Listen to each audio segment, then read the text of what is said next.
This header, class is in session. This is from Troublemaker Rachel. Maureen, first off, I am a teacher who commutes 3 hours a day to get to the only school system near us that pays me what I need to simply provide all of my family's needs and some occasional wants. Listening, Gwyneth and Apple, that means I have a lot of time in the car, and coming across your show is like having the greatest co-pilot I could ever ask for to keep me company. Rachel, that is among the greatest compliments we could ever get here at Team Nerve. Rachel would like to add a thought to the episode in which we were discussing the box office bombs of former A-list bulletproof stars such as Leonardo DiCaprio, Julia Roberts, etc. She says, so many of us turn to them to entertain us so we can have some reprieve from all that is going on, including commuting 3 hours a day, right, to a job that's just paying you enough to get by. And when they decide, Rachel says, to lecture us from their $1 million soapboxes, it's tone deaf and out of touch, to say the least. And that says nothing, that's to say nothing of demystifying themselves all over social media, trying to make us jealous of their lifestyles, which we paid for. And we're not jealous. We just don't want to see your bullshit. Okay. Thank you, Rachel. Rachel, we love you. Okay. This is from Kate. Hi, Maureen.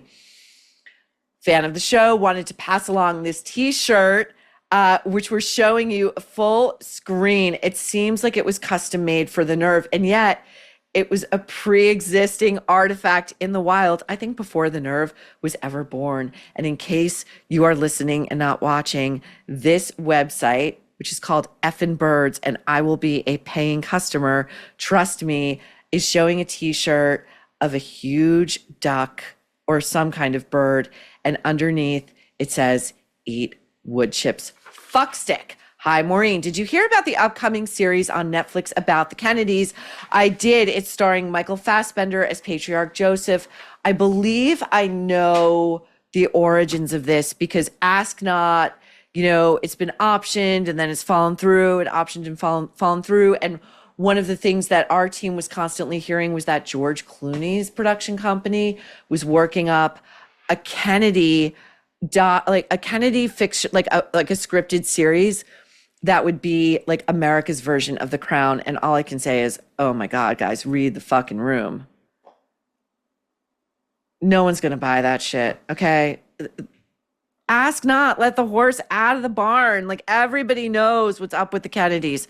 I've heard you guys, by the way, who want me to cover something happening next week regarding a Kennedy wife. Not to worry. We're all over it. Ma'am, I am a USMC disabled vet. Thank you for your service. I live alone. You always brighten my day and give me a laugh. Oh my God. Are you kidding? Thank you for all you do. Keep it up. Semper Fi, Roger. Roger, thank you for your service. Your email made my day. Okay, you guys, I think we may have new terminology, which, I mean, I saw this, I laughed out loud. Yeah. Count me as another Mo Bro, a Mo Bro. If everyone else is like me, it starts as a guilty pleasure and then you just go with it. So I was listening in my workshop this morning. I love this, sucked into the latest royal drama. Thinking, what is the point of being king if your son, daughter-in-law, and brother can publicly wag their asses in your face and you just have to take it? I think Prince William is having the very same dialogue with himself. I had to stop and Google, why can't King Charles lock Prince Andrew in a tower? I know he can't, just not why he can't. I'll spare you the answer I got back. Just saying, leave it to a bunch of European inbreds to fuck up the concept of royalty for everyone. Hey, you know what, my friend? Talk to Jeremy Irons, okay? He has some thoughts on inbreeding. Not so bad, apparently. I think we all know who this is from because the greetings, the openings to this Troublemaker's emails are becoming iconic. My darling, comma, your observations on Drew Barrymore's talk show performance are spot on, but there's one thing you miss. Drew has Trainwreck appeal. She's always one step from disaster, and you know, we're rubbernecking with her. It's true. We are, at least for the moment. Signed off. I love you too much. Exclamation point. Armando, we love you. I'm sorry. That was Oprah adjacent. Sorry. What am I thinking? I just had an espresso and I think it's a little still working its way through the system. Okay. Tanking celebs, troublemaker Sarah. One major reason celebrities like Julia Roberts are losing popularity is their excessive involvement in politics. We don't want to hear from you. Roberts' overt promotion of Kamala Harris was cringe/annoying. Additionally, her heavy-handed rhetoric and moral admonitions. Sarah, I love the word admonition. I have not heard it in quite a while. Her moral admonitions about getting vaccinated during the COVID pandemic were tiresome. Dear Maureen. Okay, this, please keep anonymous. R.E. Julia Roberts, true story. Julia Roberts dropped out of this project, announced in 2019, the film adaptation of Joe Piazza's book, Charlotte Walsh Likes to Win Because Her Psychic Told Her to. Now, that's according to our anonymous troublemaker, but you guys, you know of whereof you speak. I also want to say that the segment we're planning for next week on psychics and the paranormal and mediums and stuff, we are coming at it open-heartedly in good faith. We are not doing it in any sort of way to make fun. And we're already getting emails from some of you who do have the gift. So thank you. We are working our way through them as we speak. This is from Troublemaker Mary, who signs bored in Ohio. Well, Mary, if we're doing our job, at least while you're listening to us, you're not bored. Headline, I don't want movie stars to talk. Maureen. Redford didn't talk. Newman didn't talk. Tom Cruise doesn't talk, at least since he jumped on Oprah's couch. Still love you, Tom. Love Tom. Brad doesn't talk. Cary Grant didn't talk. They made themselves rare, and that is awesome. Cruise now only does social media when promoting a movie. He is rare. They make you go to the movies. I do not want to know about their personal lives. Again, check with Jeremy Irons. Do we really want to know how dumb you are? Movie stars tanking from Pam. Wow, this segment really hit a nerve with you guys. No pun intended. I, for one, have refused to watch all movies and TV series that have been created in the last 5 to 10 years.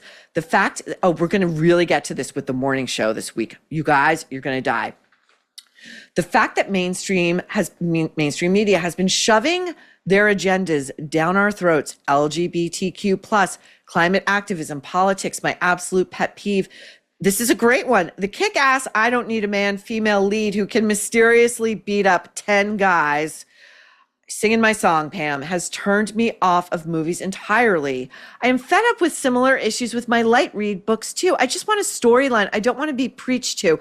I had the same issue. You know, I picked up Stephen King's Holly, and I read Stephen King religiously as a kid. Hadn't read him in a while, heard great things about Holly, picked it up, was humming along, was really into it. And suddenly I find myself in a polemic about how evil people who don't mask up are. You know, it just took me right out of it. And I'm like, my Gen Z millennial son, Pam continues, agrees. Gen Z millennial son agrees and will not watch movies from the last 10 years. Hollywood has lost generations of movie lovers. I miss looking forward to going to the movies. Me too. I don't miss, you know what I do look forward to going to really? If you're near a movie theater, if you're lucky enough to be a movie theater that does revivals, it's great. It's great. Okay. Troublemaker nurse for 12 years here. I've seen, this is to Drew and her feet. I've seen so many private parts and dealt with all the bodily fluids, and feet still gross me out. Two more. This headline, the header, rather. Ryan Reynolds, arsonist. Maureen, I know that was his excuse. Ryan said he set fire to a tree and then the school somehow caught fire. But he could not have set fire to a tree at that time of year. Weather conditions in Vancouver, March 1987, exceptionally wet. You can Google it. And here is where the troublemaker call goes out. If you went to school with Ryan Reynolds, if you were a student, a teacher, or an administrator when that school burned down, if you were a firefighter or any kind of first responder when that school burned down, reach out to me, Maureen at devilmaycaremedia.com. DM me on Instagram at Maureen Callahan Writer or at The Nerve Show. Reach out. We can keep you anonymous, but we are not dropping this story. We are not. Ryan Reynolds set fire to an elementary school, his old elementary school in Vancouver, and burned it down. And in at least one subsequent interview, he laughed about it. And he said, and I'm basically quoting verbatim, gee, I hope some poor schmuck didn't go to prison for what I did. Jones Road Beauty has revolutionized makeup routines. It's created by makeup legend Bobbi Brown, and her products are lightweight, they blend easily, and they give anyone an effortless look that doesn't look like you put on makeup. You just look healthy and glowy. Her creamy lip pencils are the perfect bold without being overdone, and they last all day. Miracle Balm, Jones Road Beauty's Miracle Balm, is an absolute hero product. It is an all-in-one tint that can be used as a highlighter, blush, or bronzer to give your skin a flush, fresh, healthy glow. And what sets Jones Road apart as well is their simplicity. They're just trafficking in high quality, versatile products made with clean ingredients, no toxins, no junk. Plus, it's American made. If you are ready to give Jones Road Beauty a try, use code NERVE at jonesroadbeauty.com and get a free gift with your purchase. That is jonesroadbeauty.com, code NERVE.